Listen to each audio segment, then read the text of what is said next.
السلام علیکم ګران شاګردانو، الله دې وکړي چې روغ جوړ بس. راځه د نن سبق چې دی هغه بیا هم د انګریزي ډېر بنیادي ضروري ډېر زیات په انګریزي کې په ورځني ژوند کې استعمالېدونکي ورځونه دي. تاسو ته به ښه په یاد وي، ما تاسو ته ویلي د انګریزي دوې برخې دي، یو ګرامر دی، یو وکیبلري ده. دا دوې برخې باید ستا د مضبوط وي. ګرامر دې هم ښه زده وي، وکیبلري هم. نو راځئ دا وکیبلري سره زده کړئ، ډېره مهمه وکیبلري ده. optimist خوشباور، پر امید چې پر شي باندې باور لري، ورته خوشحاله وي. انټګریټي دیانتداري، ایمانداري. انډسټینکټ غیر واضح، چورونه نه وي، صفا نه وي. اسنشل ضروري، لازمي، بنیادي. ویګ غیر واضح، هم هغه څه چې روڼ نه وي، واضح نه وي. دا ورډز ویګ. سوالو تیرول، ګوله تیرول. somehow هیڅ یو ډول، هیڅ یو رقم. enthusiasm جوش و جذبه، ولوله. curious تجسس والا، د هر شي کوشش کول والا، چې هر شي باندې پوه شي، سر په خلاص کې وپېژني. extensive پراخه. فارورډ راګرځول، منع کول، هیڅ څوک ته یې کار سره ګرځول. وایلنس تاوتریخوالی. تشدد. accurate سم، درست. courage ډاډ، غیرت، اطمینان. حوصله. evident واضح ته دا evident لیکل شوی دی. fortunate بختور، قسمت خور. desperate ناهیلي کېدل، ناامیده کېدل. ویړلی بېشکه. demerit خامي، عیب، نقص. despair ناهیلي کول. merely ماضي، صرف.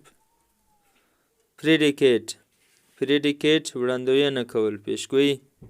commitment ژمنه، وعده، تړون، معاهده. ado زحمت کول، تکلیف کول، دلته چول سره لیکل شوی. whisper غوږ کې ورته ویل، په غوږ کې خبر ورته کول. ریپ کتول، شړۍ غړانکې شي کتول، لکه دلته چې دا تصویر تاسو وینئ چې کت شوی دی، مسله ده که څه دی، دا رقم کت شوی. ټریپ فساویدل. ایل چیغې وهل.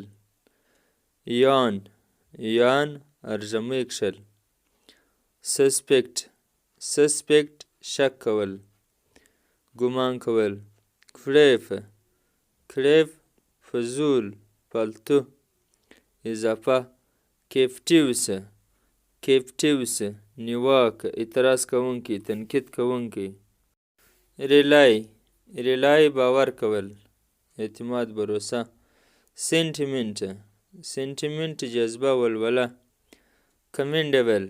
کمنډیبل د ستاینې وړ، قابل تعریفه. سود تسکین ورکول، چې څوک یې ګولۍ و دوا وخوري، شی وخوري، نو هغه ته تسکین ورکړي، آرام ورکړي. وینش غایبېدل، ورکېدل، چې نیام شي، ختم شي. فلیټري